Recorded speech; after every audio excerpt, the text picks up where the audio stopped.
하동에 가면 무남송이라고 하는 소나무가 있습니다. 2008년 천연기념물 491호로 지정된 나무입니다. 이 소나무의 나이는 추정컨대 600살이라고 합니다. 그러니까 조선이라는 나라가 개국이 될 때 씨앗 하나가 바위 위에, 모진 바위 위에 떨어져서 오늘까지 생존하고 있는 거죠. 보면 볼수록 신기한 나무입니다. 그 앞에 서면 많은 가르침을 들려줍니다. 이번에 만났을 때 가르쳐 준 것 하나가 바로 인내라고 하는 단어였습니다. 인내. 도저히 살아남기가 힘든 환경입니다. 그런데 600년을 버티고 있습니다. 이건 버틴 것입니다. 600년 전에 수억 개의 소나무 씨앗이 날려 떨어졌겠지요. 대부분은 부드러운 흙에 또 옥토에 떨어졌을 것입니다. 그런데 하필 씨앗 하나가 이 모진 바위 위에 떨어졌어요. 꾸역꾸역 겨우 살아남은 것입니다. 긴 시간 옥토에 떨어진 씨앗들은 다 사라졌어요. 그런데 바위 위에 떨어진 씨앗은 모질게 살아남아 600년을 버티고 있는 것입니다. 그래서 명품 소나무가 된 거예요. 문암송. 왜 문암송입니까? 그럴 문, 바위암, 소나무송. 많은 시인과 문장가들이 이 자리를 찾아와서 그 앞에 서서 서 있기만 해도 글이 나와요. 서 있기만 해도 글이 나온다고. 그래서 거기 정자를 짓고 많은 시인, 문학가들, 묵객들이 와가지고 시를 논하고 세상을 논했던 자리가 바로 이 자리가 된 것입니다. 그래서 천연기념물로 지정이 되었어요. 버티면 역사가 일어난다. 버티면 명품이 된다. 그걸 웅변하고 있었어요. 인내가 얼마나 중요한지를 가르쳐주는 큰 스승처럼 느껴졌어요. 데살로니가 교회는 태풍 앞에 촛불이었습니다. 살아남기가 대단히 어려운 상황이었죠. 사도행전 17장 13절에 보면 유대인들이 베레아라고 하는 동네까지 쫓아와가지고 바울사도 일행을 괴롭히는 것을 보면 바울사도가 데살로니가 교회에서 복음을 전할 때 너무 박해가 심하고 핍박이 커서 할 수 없이 3주 만에 도망치듯 베레아로 피신을 했는데 거기까지 데살로니가 사람들이 와가지고 바울사도를 괴롭히는 거예요. 그러니 여러분 그 복음을 받아 3주 동안 복음을 받아 예수님을 믿었던 데살로니가 교회가 이 살아남는다는 것이 얼마나 어려웠겠습니까? 그 핍박이 너무나도 컸기 때문에 믿음을 지탱한다는 것은 거의 불가능에 가까운 일이었습니다. 그런데도 그들은 믿음의 소망을 포기하지 않고 인내했던 거죠. 그래서 소망의 인내가 그리스 전 지역에 본이 됐다라고 오늘 7절 말씀에 그렇게 소개를 합니다. 너희가 본이 됐다. 무엇이 본이 됐어요? 소망의 인내가 본이 됐다는 거예요. 주님은 우리가 소망을 가지고 인내하기를 원하십니다. 잘 버티기를 원하세요. 소망을 헬라어로는 엘피스라고 합니다. 그 뜻은 어떤 일을 바라는 것이라고 하는 뜻입니다. 어떤 것을 바라는 것, 소망이다. 그 비슷한 단어는 기대, 희망, 여망, 비슷한 말들이죠. 소망은 인내의 원천입니다. 소망이 있으면 우리가 버틸 수 있어요. 지금 이 안전장치를 해서 아이를 낳는데 그렇게까지 걱정은 하지 않지만 우리 부모님 세대에는 무슨 병원에서 아이를 낳은 것이 아니었기 때문에 출산을 하다가 많은 사람이 죽었습니다. 그래서 우리 어머니도 9을 낳으셨기 때문에 신발을 벗어 대돌에다 벗어놓고 방에 아이를 낳으러 들어갈 때 뒤돌아 보셨다고 해요. 내가 저 신발을 다시 신을 수 있으려나 하고 말이에요. 근데 왜 많은 여성들이 죽음의 위협을 무릅쓰고 그 산고의 고통을 이겨내는 것입니까? 어떻게 참아내는 거예요? 새 생명이 태어난다는 소망 때문 아닙니까? 소망이 있다, 소망이 있으면 이겨내는 거죠. 덴마크 신학자 쇠렌 키에르케고르는 절망은 죽음에 이르는 병이라는 유명한 말을 남겼습니다. 소망의 반대가 뭡니까? 절망이죠. 소망을 잃어버린 순간 우리는 절망하게 되고 그 절망은 결국 우리를 죽음에 이르게 한다. 그런 유명한 말을 남겼습니다. 흔들 수 없는 소망은 인내하게 하고 그 인내가 결국 우리를 승리하게 만들죠. 그렇다면 데살로니가 교회가 가졌던 소망, 그 인내로 승리했던 도대체 그 소망은 뭘까요? 데살로니가 교회가 가졌던 그 첫 번째 소망은 예수님이 소망이었습니다. 예수님이 소망이었다. 데살로니가전서 1장 3절 말씀에 너희의 믿음의 역사와 사랑의 수고와 우리 주 예수 그리스도에 대한 소망의 인내를 우리 하나님 아버지 앞에 끊임없이 기억함이니, 여기 우리 주 예수 그리스도에 대한 소망, 그 소망의 인내를 말하고 있습니다.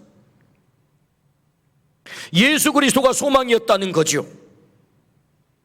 데살로니가 교회 성도들은 예수님을 알기 전, 믿기 전에는 우상을 믿고 우상을 섬겼습니다. 우상에게 속고 살았습니다. 그들에게 바울 사도를 통해서 하나님이 복음을 전하게 하셨습니다. 복음을 듣고 보니까 아하, 우리가 속았구나, 헛된 것을 섬겼구나, 허구를 섬겼구나, 있지도 않는 우상을 우리가 섬겼구나를 깨닫게 된 거죠. 그래서 그 복음을 믿게 된 것 아닙니까? 복음의 핵심이 무엇입니까? 오늘 우리가 데살로니가 교회가 가졌던 예수님의 소망, 그 복음에 대해서 다시 한번 들어보려고 합니다. 복음의 핵심이 뭐예요? 로마서 6장 23절에 죄의 삭은 사망이요 하나님의 은사는 그리스도 예수 우리 주 안에 있는 영생이니라. 축약해 보면 이렇습니다. 복음이란 사망을 해결하고 영생을 주는 것이다. 이게 복음이란 말이죠. 어떻게 사망을 해결합니까? 요한복음 1장 29절, 이튿날 요한이 예수께서 자기에게 나오심을 보고 보라, 세상 죄를 지고 가는 하나님의 어린 양이로다. 예수님이 이 땅에 왜 오셔요? 세상 죄를 해결하기 위해서 어린 양으로 오셨다. 그 어린 양으로 오셔서 어떻게 우리의 죄를 해결합니까? 히브리서 9장 28절 말씀에 이와 같이 그리스도도 많은 사람의 죄를 담당하시려고 단번에 들이신 바 되었고, 어디서? 십자가에서, 제물로. 그러므로 우리의 죄가 해결된 줄로 믿습니다. 우리의 사망의 문제가 해결이 됐다. 그래서 우리에게 영생을 주셨다는 거지요. 그렇다면 모든 사람의 죄와 사망이 예수님의 죽음으로 해결을 받는 것입니까? 그렇지 않습니다. 요한복음 5장 24절 말씀에 내가 진실로 진실로 너희에게 이르노니 내 말을 듣고 또 나 보내신 이를 믿는 자, 보내신 이가 누굽니까? 하나님이지. 하나님을 믿는 자는 영생을 얻었고 심판에 이르지 아니하나니 사망에서 생명으로 옮겼느니라. 아멘. 모든 사람의 죄가 사망 해결됐다는 얘기가 아니고 예수님을 믿는 사람, 하나님을 아버지로 믿는 사람의 죄를 해결했다라는 말씀이지. 예수 그리스도가 구원자시다. 그렇게 믿는 자에게 영생을 주셨다, 그런 말씀입니다. 그 영생을 얻는 유일한 길은, 다른 길은 없습니까? 그러면 꼭 예수님만을 믿어야 됩니까? 예, 성경은 이렇게 말씀하시죠. 요한복음 14장 6절 말씀에 예수께서 이르시되 내가 곧 길이요 진리요 생명이니 나로 말미암지 않고는 아버지께로 올 자가 없다. 유일한 문이라는 거예요. 예수님이 하나님께로 올 수 있는 유일한 길, 진리, 생명이 누구십니까? 예수 그리스도. 할렐루야. 다른 길이 없대요. 세상은 어떻게 말하죠? 다른 길이 있다고 주장하는 것 아닙니까? 포스트 모더니즘의 가장 핵심이 뭐예요? 구원받는 길은 다양하다. 왜? 예수님만을 믿어야 구원받는다고 그런 독단을 말하지 마라. 그 시대랑 안 맞는 얘기다. 그래서 그들은 종교 다원주의를 주장합니다. 그것이 세련됐다라고 말하는 거죠. 그 시대의 사조라고 말합니다. 철학이라고 말합니다. 성경은 그렇게 말하지 않습니다. 나는 길이요 진리요 생명이니 나로 말미암지 않고는 아버지께로 올 자가 없다. 할렐루야. 사도행전 4장 12절 말씀, 다른 이로서는 구원을 받을 수 없나니 천하 사람 중에 구원을 받을 만한 다른 이름을 우리에게 주신 일이 없음이라. 성경의 말씀이 진리인 줄로 믿습니다. 성경이 인정하는 것이 진리인 것입니다. 사람의 말이, 철학자의 말이 진리가 아니라고요. 성경에서 다른 길이 없대요. 천하의 구원을 얻을 만한 다른 이름을 우리에게 준 적이 없다. 예수 그리스도만이 유일한 구원자가 되시는 줄로 믿습니다. 아멘. 그 예수님을 믿을 때에 사망이 해결되고 영원한 생명을 우리에게 주셨다. 이게 복음이란 말이죠. 복음. 유앙겔리온, 가장 기쁜 소리. 성경은 우리에게 이 세상이 전부라고 말하지 않습니다. 영원한 생명, 영생을 말씀하고 계세요. 천국이 있음을 정확하게 말씀합니다. 우리 인생의 궁극적 소망은 영생입니다. 사실 우리가 태어나는 순간 0살에서부터 우리는 희망하기를 100살까지 살기를 희망합니다. 여러분 100살까지 사시기를 축복합니다. 별로 아멘을 안 하시네. 아이고 100살까지 어찌 산다요. 그러나 100살까지 사시기를 축복합니다. 100세 시대라잖아요. 그런데 여러분, 여기 6학년이 되고 7학년이 되고 8학년이 되신 분들을 한번 생각해 보십시오. 세상의 소망은 점점 작아집니다. 나이가 들수록 세상의 소망은 점점 작아져요. 적어도 6학년 되기 전까지는 우리가 소망이 커져요. 세상의 소망도 커집니다. 근데 6학년이 넘어서는 순간부터는 세상의 소망이 점점점 작아지는 것입니다. 어떻게? 지금보다 더 이름이 더 높아지겠습니까? 어떻게? 지금보다 더 재산은 더 왕창 늘어나겠습니까? 어떻게? 지금보다 더 우리의 건강은 더 좋아지겠습니까? 6학년 넘어서신 분들 한번 대답 한번 해보십시오. 어떻게? 세상의 소망은 더 커지겠습니까? 그렇지 않습니다. 6학년이 넘어가는 순간 아이고 무릎이야, 아이고 허리야, 전국적으로 아픈 것입니다. 세상의 소망이 점점 작아진다고요. 그럼 우리의 소망이 없어지는 것입니까? 아닙니다. 하늘의 소망은 더 커지는 줄로 믿습니다. 하늘의 소망이 더 커지는 거죠. 세상의 소망이 작아지면서 하늘의 소망은 커지는 거죠. 만약 이 하늘의 소망이 없다면 얼마나 절망이겠어요. 그렇구나, 내 남은 세월이 이제 2년 남았네, 1년 남았네, 이제 끝나는 거네, 내 인생은 사라지는 거네. 여러분, 그렇다고 한다면 얼마나 우리 인생이 허무하고 얼마나 절망스럽겠어요. 우리 인생의 궁극적 소망은 영생인 줄로 믿습니다. 하나님의 나라가 있다. 인생 졸업하는 날 우리는 반드시 천국에 들어가야 될 줄로 믿습니다.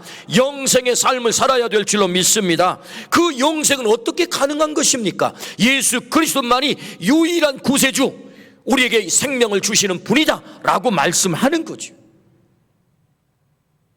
우리가 소시적에 좋아했던 찬송가가 있습니다. 어린이 찬송가 221장, 돈으로도 못 가요. 여러분 불러보셨습니까?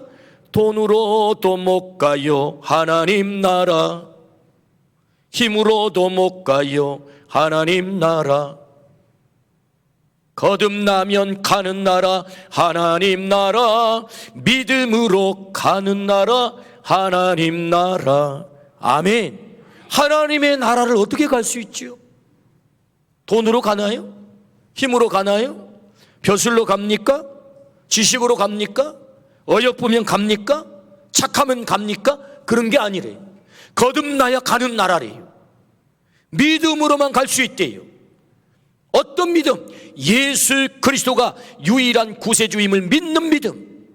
데살로니가 교회 성도들은 유일한 그 구원자가 예수 그리스도임을 믿었습니다. 그 소망을 가졌습니다.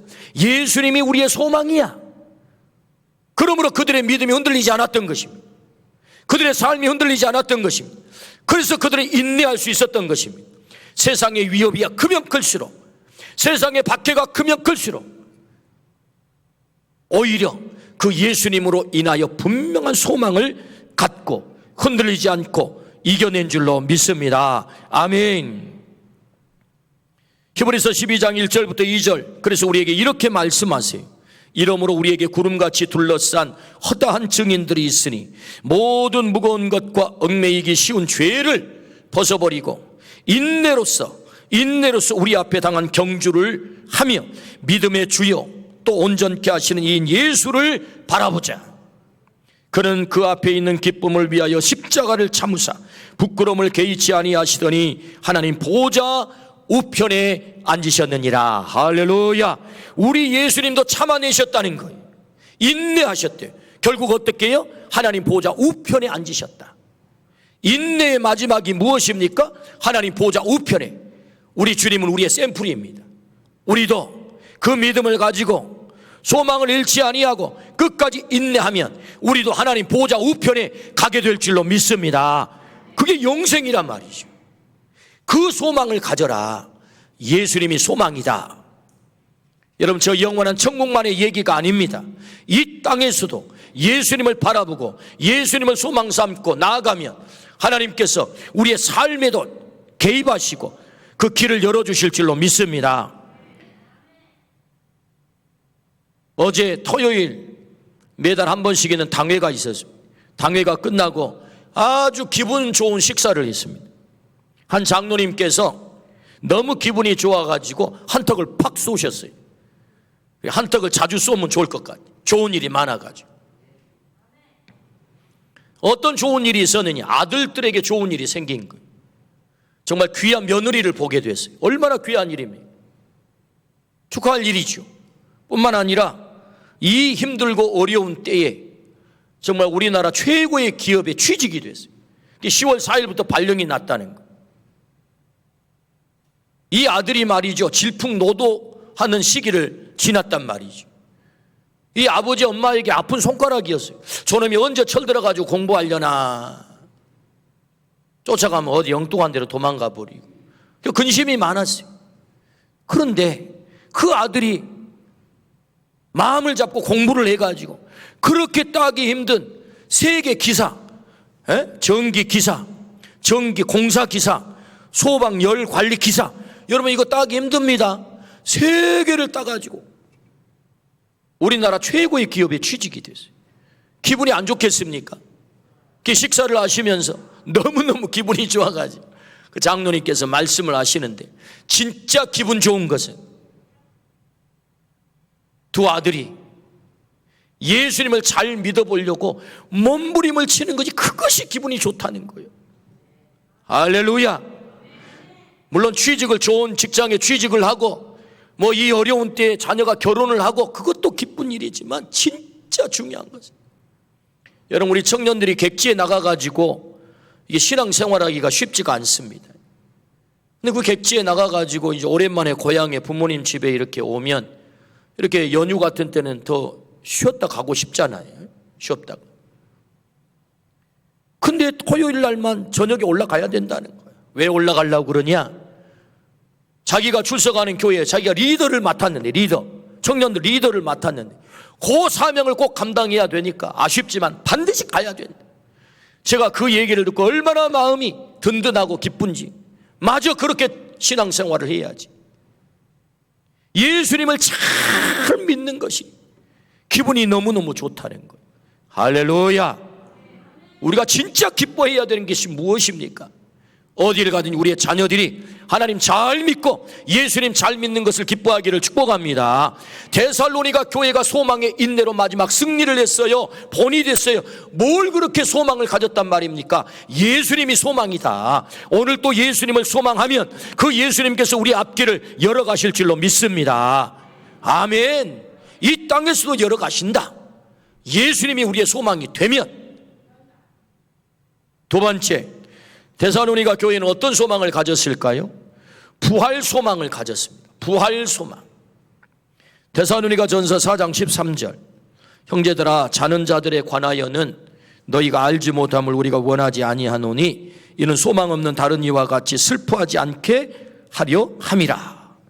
소망 없는 다른 이와 같이 슬퍼하지 않게 하려 함이라. 무슨 말씀입니까? 사람들은 죽음이 끝이라고 생각합니다. 그래서 죽으면 절망이 찾아와 한없이 슬프죠. 이게 절망의 슬픔을 갖게 되죠. 그런데 이 말씀이 말씀하려고 하는 말씀의 의도가 뭡니까? 슬퍼하지 마라. 왜냐하면 우리는 소망을 갖고 있는 자들이다. 어떤 소망? 다시 부활한다. 부활. 아멘입니까? 이 부활의 소망이 있기 때문에 세상 사람들처럼 너희가 사랑하는 사람이 떠났다고 할지라도 절망의 슬픔의 자리에 빠지지 말라라는 말씀이에요. 그러니까 데살로니가 교회가 이 부활의 소망을 갖고 있었던 것입니다. 부활이 있습니다. 성경은 누누이 강조하지요. 고린도전서 15장 22절에서 23절. 아담 안에서 모든 사람이 죽은 것 같이 그리스도 안에서 모든 사람이 삶을 얻으리라. 다시 부활하리라. 그러나 각각 자기 차례대로 되리니 먼저는 첫 열매인 그리스도요, 다음에는 그가 강림하실 때에 그리스도에게 속한 자요. 예수님이 첫 번째 부활의 열매가 되셔서 우리의 샘플이 되셨어요. 그리고 그 이후에 내가 그리스도를 믿어 그에 속해 있다면 우리의 차례대로 우리에게도 부활이 이루어질 줄로 믿습니다. 이 부활의 소망을 가졌다는 거죠. 고린도전서 15장 52절에 나팔 소리가 나매 죽은 자들이 썩지 아니할 것으로 다시 살아나고 우리도 변화되리라. 할렐루야. 여러분, 죽음이 끝이 아닙니다. 땅속에 묻힌다고 끝이 아니라고요. 영광스러운 몸으로 다시 부활한다. 변화된다. 변화. 썩지 아니할 것을 영광의 몸으로 다시 우리가 부활한다. 이것이 성경입니다. 그 부활의 소망. 그래서 데살로니가 교회 성도들은 힘가진 자들이 핍박하고 박해하고 그러다가 죽여도 그들은 모든 믿음을 포기하지 않습니다. 왜? 다시 부활의 소망이 있기 때문에. 내가 그리스도에게 속해 있기만 한다면, 내가 그 예수 그리스도를 온전히 믿어 붙잡고만 있다면 나를 다시 부활하실 것을 믿었기에 그들이 인내할 수 있었던 줄로 믿습니다. 아멘. 아멘. 연예인 특성상 예수님 믿기가 쉽지가 않습니다. 각고의 노력 끝에 연예인들을 모아놓고 성경 공부를 가르치던 목사님이 계셨어요. 어느 날 부활하신 예수님께서 제자들이 모인 곳에 나타나 말씀하시는 장면을 공부하게 됐습니다. 미리 성경을 좀 읽고 오세요 했어요. 그래서 이제 다시 공부가 시작이 되었는데 목사님이 질문을 했습니다. 부활하신 예수님께서 제자들 앞에 나타나 맨 처음 하신 말씀이 뭘까요? 라고 질문을 던졌어요. 근데 이 사람들이 워낙 바빠가지고 성경을 안 읽고 오니까 뭐라고 예수님이 하셨는지 알 턱이 없죠. 아무도 대답을 못하고 샤해졌어요. 침묵이 흘렀어요.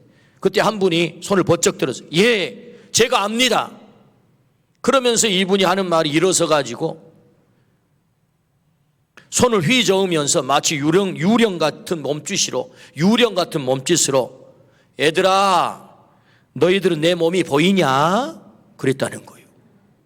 예수님이 부활하셔가지고 첫 번째 하신 말씀, 애들아, 내 몸이 보이냐?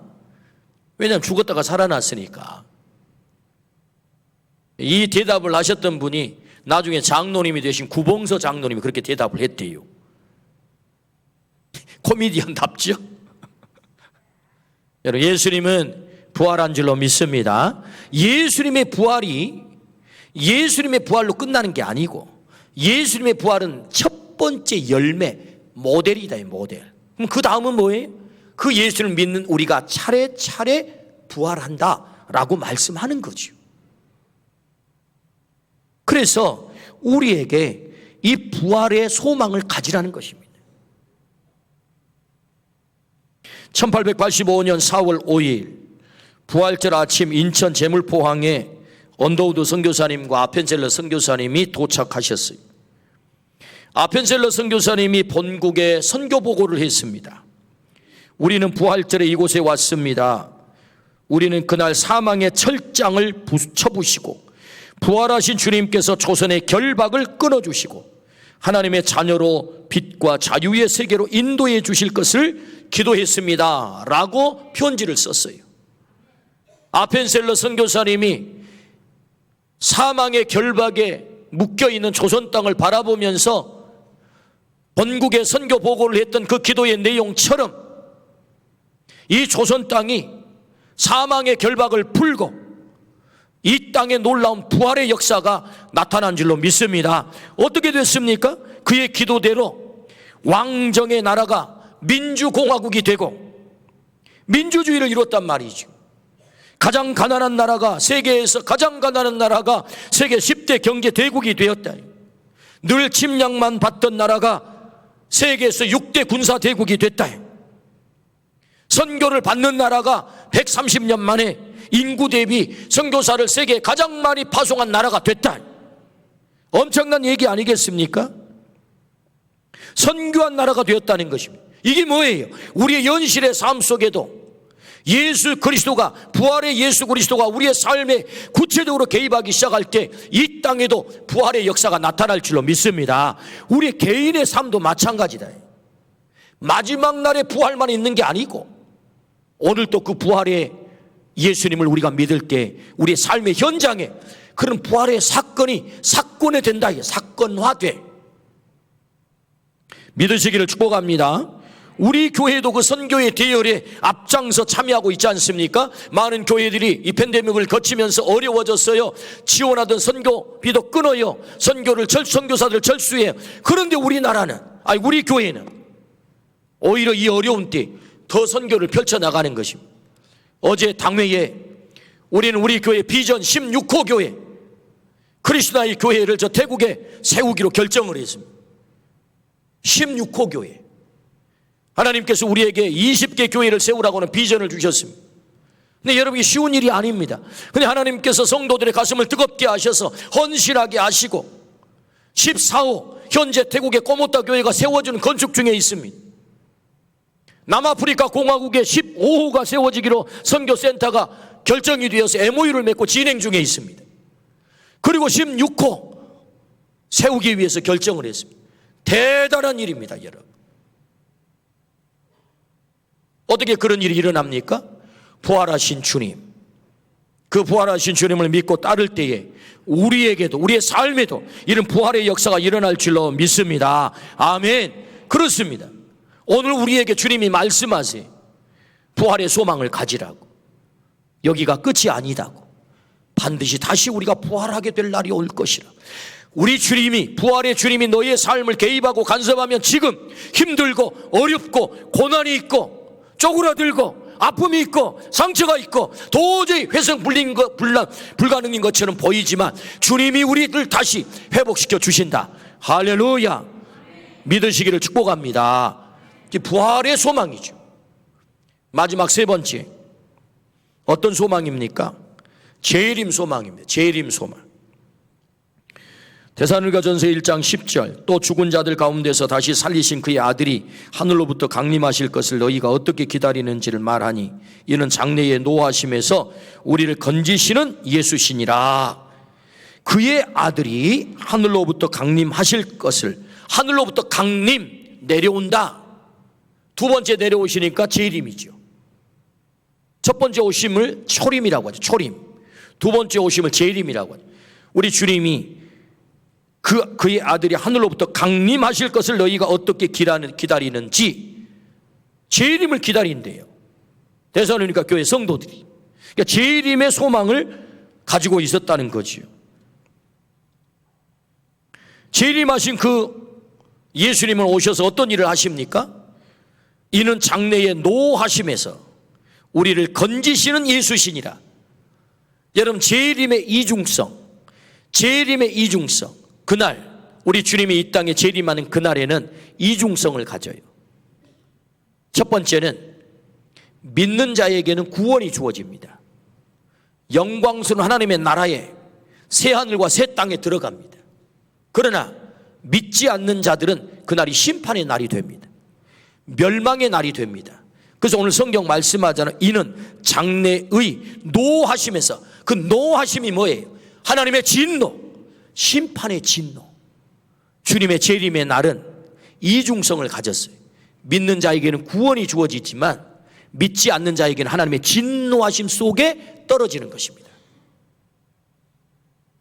그러므로 데살로니가 교회가 그들의 상황은, 그들의 삶은, 현실은 대단히 어렵고 힘들지만 그럼에도 불구하고 그들은 재림 소망을 가졌어요. 주님이 곧 오신다. 오셔서 우리를 건져주신다. 이 고통의 자리에서 그들이 그 소망을 가졌던 거죠. 그러므로 인내할 수 있었습니다. 그러므로 버틸 수 있었던 거죠. 우리 주님께서 오셔서 이 땅에 이루실 그 세상을 요한계시록 21장에 뭐라고 말씀합니까? 새 하늘과 새 땅. 22장에서는 뭐라고 말씀합니까? 세세토록 왕노릇하는 삶. 할렐루야. 우리 주님께서 그런 날을 우리에게 허락하신다는 거죠.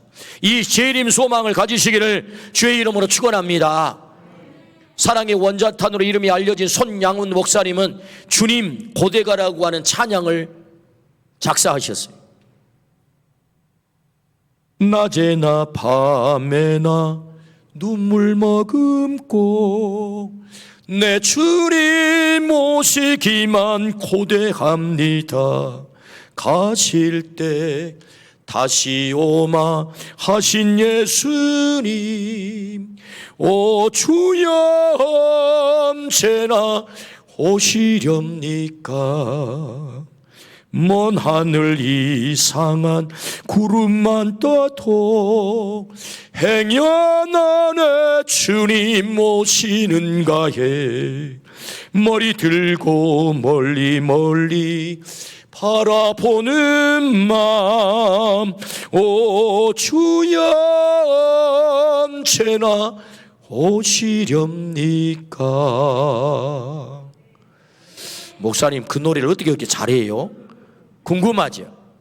저 어렸을 때 우리 어머니가 늘 즐겨 부르던 노래입니다. 사실 우리 어머니 세대가 부르시는 노래예요. 손양훈 목사님은 1902년생입니다. 일제강점기의 그 어려운 시절을 지나왔어요. 그리고 6.25 때 순교를 당합니다. 믿음으로 끝까지 승리를 하셨죠. 그 엄혹한 시절을 어떻게 견뎠겠어요? 재림신앙을 가진 거죠. 주님 언제 오시렵니까? 먼 하늘에 한 점 구름만 떠도 우리 주님이 구름 타고 오신다고 했는데 주님 오시려나? 그 재림신앙을 가지고 그 혹독한 시절을 이겨냈다는 거죠. 인내했다는 것입니다. 버텼다는 것입니다. 주님이 우리에게 말씀하세요. 이 재림신앙을 가지라고.